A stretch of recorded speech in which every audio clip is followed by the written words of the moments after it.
अस्सलाम वालेकुम। हेलो दोस्तों, मैं जुलेखा अरफात zulekhaskichen.com से। अगर आप मेरे चैनल पर नए हैं तो लाल सब्सक्राइब का बटन दबाएं और बराबर में जो बेल आइकन है उसे भी ऑल नोटिफिकेशंस पर क्लिक करें। ऐसा करने से आपको मेरी रेसिपी सबसे पहले देखने मिलेगी, वो भी फ्री में। रेसिपी अच्छी लगे तो लाइक जरूर कीजिएगा। तो चलिए देखते हैं आज की रेसिपी। तो चलिए आज हम बनाते हैं एक बढ़िया सी फेमस ग्रेवी, पुरानी दिल्ली स्टाइल चिकन चंगेजी। बहुत ही इजी है, क्विकली बन जाती है, घर पे मौजूद मसालों में ही बन जाएगी। और इसे आप चाहें तो रोटी पराठा, फुल्का, बटर नान किसी के भी साथ सर्व कीजिए। वैसे इनमें से कुछ के रेसिपी लिंक्स मैं आपके लिए डिस्क्रिप्शन के अंदर डाल देती हूँ, आप वहाँ चेक कर लीजिएगा। ये 1 किलो तक ये चिकन है, हड्डियों के साथ है। मैंने चर्बी निकाल ली है, 2-3 पानी से धो लिया, नितारने रख दिया था और इस तरीके से स्लिट मार ली थोड़ी थोड़ी जगहों पे और कुछ कुछ जो चिकन के पीसेस है उस पर, और धो के नितार कर अब मैं एक बाउल में डाल देती हूँ इसे। इसमें डाल दीजिए नमक स्वाद अनुसार, 3/4 छोटा चाय का चम्मच गरम मसाले का पाउडर, 3/4 छोटा चाय का चम्मच भुना हुआ और पिसा हुआ जीरा पाउडर, 3/4 छोटा चाय का चम्मच चाट मसाला, 1 छोटा चाय का चम्मच काली मिर्चों का पाउडर, आप अपने स्वाद अनुसार एडजस्ट कर सकते हैं। 1.5 छोटा चाय का चम्मच कश्मीरी लाल मिर्च पाउडर, ज़्यादा स्पाइसी वाला हो तो कम डालिएगा। और अब डाल दीजिए 1 टेबलस्पून नींबू का रस, हल्का सा फूड कलर, 2 टेबलस्पून अदरक लहसुन का पेस्ट। ये सारी चीज़ों को डालकर मिक्स कर तकरीबन आधे 1 घंटे के लिए मैरिनेट करने साइड पर रख दीजिए, या आपके पास जितना समय हो उतनी देर के लिए साइड पर रख दीजिए। मैं ढक कर साइड पर रख देती हूँ। एक कढ़ाई या फ्राई पैन के अंदर थोड़ा सा तेल डालिए, उसमें डाल दीजिए 3 बड़ी साइज की प्याज मोटी मोटी काटी हुई। ये मैं डाल देती हूँ, तकरीबन समझिए ना 300 से 350 ग्राम की होगी ये। और इसे डालकर फास्ट आंच पर फ्राई करें। आपने तब तक फ्राई करना है जब तक कच्ची पक्की नहीं हो जाती और कलर चेंज होना शुरू नहीं हो जाता, तब तक। चलिए प्याज जब कच्ची पक्की हो जाए और कलर चेंज होना शुरू हो तो टमाटर डाल दीजिए। यहाँ मैंने 3 से 4 मीडियम साइज टमाटर लिए, मोटा मोटा काट कर डाल दिया। अब इसे मिक्स करते जाए, बार बार चलाते जाएं और फास्ट आंच पर फ्राई करें। आपने तब तक फ्राई करना है जब तक टमाटर नम नहीं हो जाते। अच्छा, उसी समय 1/4 कप टुकड़ा काजू भी डाल दीजिए आप और उसे भी मिक्स कर लीजिए, क्योंकि जब तक ये टमाटर नम होंगे तब तक हमारे काजू भी थोड़े से रोस्ट हो जाएंगे। आपके पास टुकड़ा काजू ना हो तो 12-13 साबुत काजू ले लीजिएगा। चलिए टमाटर नम हो चुके हैं, 4-5 मिनट में तो नम हो जाते हैं। तो अब मैं क्या कर रही हूँ, डायरेक्टली मिक्सर जार के अंदर डाल रही हूँ ये सारों को नितार कर, क्योंकि तेल है वो एक्स्ट्रा ना चला जाए। आप चाहें तो तेल के साथ भी डाल सकते हैं, कोई दिक्कत नहीं है। चलिए ये सारा डालकर ये जो मिक्सर जार के अंदर जो हमने डाला है उससे थोड़ी देर ठंडा होने रख दीजिए। कंप्लीटली ठंडा हो तो उसे पीस लीजिएगा बाद में।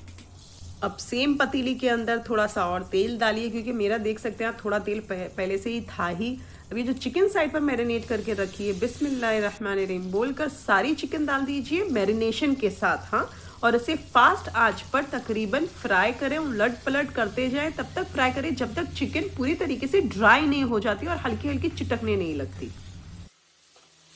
कुछ देर में तो चिकन फ्राई हो जाएगी, आप देखेंगे कि चिकन में से तेल निकलने लग रहा है, तो इसका मतलब हो चुकी है। अब मैं इसे प्याले में निकाल लेती हूँ और जो मसाला है ना लेफ्ट ओवर कढ़ाई के अंदर, वो भी सारा निकाल कर बाउल में डाल देती हूँ। ये वही प्याली है जिसमें मैंने मैरिनेट करने रखा था चिकन को। ये जो प्याज टमाटर काजू को ठंडा करने साइड पर रखा था, इसे पीस कर इसे साइड पर रख दीजिए। चलिए फिर से मैं वही कढ़ाई ले रही हूँ, उसमें थोड़ा सा तेल डाल रही हूँ। आप चाहें तो यहाँ फ्रेशली कढ़ाई ले सकते हैं और पहले जो फ्राइंग पोर्शन सारा किया है वो फ्राई पैन में कर सकते हैं, बट मैंने सारा एक ही में किया है। अब 5 से 6 टेबलस्पून जितना मक्खन बटर मस्का डाल दीजिए। यहाँ पर गरम मसाले भी डाल दीजिए, 2-3 काली मिरी, 3 हरी इलायची, 1 डंडी दालचीनी की, 1 तेजपत्ता, वो डालकर ज़रा फ्राई होने दे तेल में। जब तड़तड़ा जाए तो 2 टेबलस्पून अदरक लहसुन का पेस्ट डाल दीजिए और उसे भूनिए। आपने तब तक भूनना है जब तक अदरक लहसुन के कच्चेपन की खुशबू ना चली जाए, तब तक। जब अदरक लहसुन भून जाए तो यहाँ डाल दीजिए जो हमने पेस्ट बना के रखा है काजू और प्याज टमाटर का, सारा डाल दीजिए। अच्छा, यहाँ चूल्हा मैंने मीडियम आंच पर ही रखा है। हाँ, अब इसमें डाल दीजिए आधा छोटा चाय का चम्मच हल्दी पाउडर, 1.5 छोटा चाय का चम्मच लाल मिर्ची का पाउडर। वैसे ये कश्मीरी है तो स्पाइसी नहीं है, अगर आपका स्पाइसी हो तो कम डालिए, अपने स्वाद अनुसार डालिएगा। 4 छोटे चाय के चम्मच धनिया पाउडर, 3/4 छोटा चाय का चम्मच गरम मसाला पाउडर, 3/4 छोटा चाय का चम्मच भुना हुआ साबुत पीसा हुआ जीरा पाउडर, 3/4 छोटा चाय का चम्मच चाट मसाला। अब ये सारी चीज़ों को बहुत अच्छे से मिक्स कर लीजिए और 1 से 2 मिनट तक मसाले में इसे भूनिए। जब 1 से 2 मिनट हो जाते हैं मीडियम आंच पर भूनकर, तो अब यहाँ डाल दीजिए 1/4 कप जितना या आधा कप जितना पानी। वैसे ये 1/4 से आधे कप के दरमियान पानी मैं इसमें डाल देती हूँ मिक्सर जार के अंदर चलाकर। फिर अब मैं कढ़ाई में डाल देती हूँ, इसे भी मिक्स कर दीजिए पानी डालने के बाद। वैसे मैंने 1/4 कप डाला है और चूल्हे को मीडियम पे ही रखिएगा। एक उबाल आ जाता है मिक्स करने के बाद तो स्लो कर दीजिए चूल्हे को और ढक कर तकरीबन कुछ समय के लिए पकने दीजिए। तब तक पकाएं जब तक तेल नहीं छूट जाता और मसाला भुना नहीं जाता, तब तक।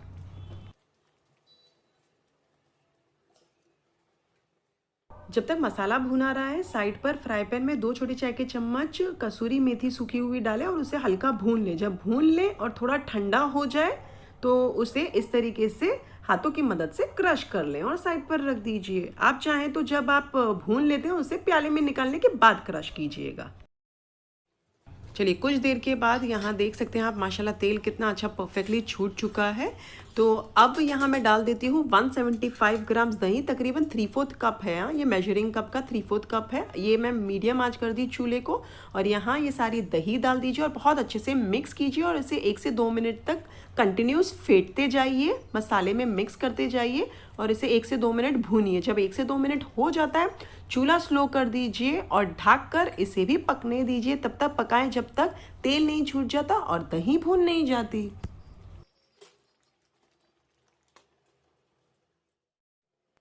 चलिए कुछ मिनटों के बाद माशाल्लाह तेल फिर से ऊपर आ चुका है। वैसे मैंने तेल ज़्यादा नहीं डाला है, बस इतना ही डाला था जैसे आपने देखा था और मक्खन थोड़ा ज़्यादा डाला था। अब यहाँ पर डाल दीजिए चिकन जो हमने फ्राई करके रखी है वो सारी डाल दीजिए। सूखी हुई मेथी जो हमने भून कर और हाथों की मदद से क्रश करके रखी है वो डाल दीजिए। यहाँ अब मलाई भी डाल दीजिए। तकरीबन ये पैकेट की मलाई है, तकरीबन 170 ग्राम है। ये भी 3/4 कप जितनी है। आप चाहें तो दूध की मलाई भी ले सकते हैं। इसे भी डालकर ये सारी चीज़ों को बहुत अच्छे से पहले तो मिक्स कर लीजिए। अब चख के नमक डाल दीजिए, क्योंकि हमने स्टार्ट में इसके लिए नहीं डाला था। चिकन में अगर नमक हो तो फिर यहाँ एडजस्ट हो जाए ना। चलिए अब नमक डाल दीजिए हल्का। मैं लाल मिर्ची का पाउडर, मुझे स्पाइस कम लग रहा है तो मैं डाल रही हूँ। ये टोटली आप स्किप कर सकते हो, ये ऑप्शनल स्टेप है। ये मुझे थोड़ा सा स्पाइस कम लग रहा है इसके लिए मैं डाल रही हूँ। मिक्स कर लीजिए सारी चीज़ों को और चूल्हे को कर दीजिए मीडियम आंच। चिकन डालने के बाद भी 2 से 3 मिनट चिकन के साथ मसाले को भूनिए, क्योंकि एक दूसरे में मिलेंगे तो फ्लेवर्स भी बढ़िया से निखरेंगे और ज़्यादा टेस्टी लगेगा हमारा चिकन चंगेज़ी ग्रेवी। चलिए 2-4 मिनट हो चुके हैं भूनकर चिकन को और मसाले को एक साथ। तो अब मैं डाल देती हूँ 1 कप पानी। आप चाहें तो 3/4 कप भी डाल सकते हैं। मिक्स कर लीजिए। चूल्हा मीडियम आंच पर ही है, उस पर ही रहने दीजिए और एक उबाल खिला लीजिए। जब एक उबाल आ जाता है ग्रेवी में, चूल्हा कर दीजिए स्लो आंच और ढक कर इसे पकने दीजिए। तब तक पकाएं जब तक चिकन पूरी तरीके से गल नहीं जाती, तकरीबन 12 से 13 मिनट, क्योंकि हमने चिकन पकाई ही नहीं है, सिर्फ फ्राई की थी उस समय। चलिए 12 से 13 मिनट हो चुके हैं। खोल कर देख लीजिए। देखिए तेल तो सबसे पहले बहुत परफेक्टली बाहर आ चुका है, ऊपर आ चुका है, तो इसका मतलब बहुत अच्छे से और भुना चुकी है हमारी ग्रेवी। चिकन गल गई है वो देख लीजिए कि नहीं। अब ये देखिए चिकन परफेक्टली हो चुकी है। तो अब मैं डाल देती हूँ 3-4 हरी मिर्चियों को लंबा लंबा स्लिट मारकर और खूब सारी बारीक कटी हुई कोथमीर। अब चूल्हा कर दीजिए बंद। आप चाहें तो ऐसे ही सर्व कर सकते हैं और रोटी पराठा फुल्का के साथ खा सकते हैं, या फिर मेरी तरह एक और स्टेप कीजिए। मैंने साइड पर 2-3 मिनट पहले कोयले को जलाने रख दिया था, उसका मैं टांडा दूंगी तो और ज़्यादा फ्लेवर आएगा हमारी चिकन चंगेज़ी में। स्टील की वाटी रख दीजिए ग्रेवी के बीच में और कोयला गर्मा गर्म लाल करा हुआ वाटी के अंदर डाल दीजिए। उसमें घी, तेल या मक्खन डालिए कोयले के ऊपर और क्विकली ढक दीजिए इसे और तकरीबन 2 से 5 मिनट तक ऐसे ही रहने दीजिए। चलिए 4-5 मिनट हो चुकी है, ढक्कन खोल लीजिए, कोयले को फेंक दीजिए, स्टील की वाटी को साइड पर रख दीजिए और ये रेडी हो गया हमारा पुरानी दिल्ली स्टाइल चिकन चंगेज़ी बढ़िया सा सर्व करने के लिए। आप चाहें तो प्याले में निकालें और गर्मा गर्म रोटी पराठा फुल्का बटर नान किसी के भी साथ सर्व कर रहे हैं। वैसे कुछ ग्रेवीज़ की रेसिपीज़ मैंने मेरे चैनल पर अपलोड की है, आप लोगों के लिए लिंक्स डिस्क्रिप्शन के अंदर डाल दूंगी, आप वहाँ चेक कर लीजिएगा। तो ये थी आज की रेसिपी। अगर आप मेरी ये रेसिपी बनाएं तो मेरे साथ कमेंट सेक्शन में जरूर शेयर कीजिएगा, मुझे आपके कमेंट्स पढ़ने बहुत अच्छे लगते हैं। फिर से हाजिर होंगी एक शानदार रेसिपी के साथ। अंटिल देन टेक केयर, अल्लाह हाफिज, बाय बाय।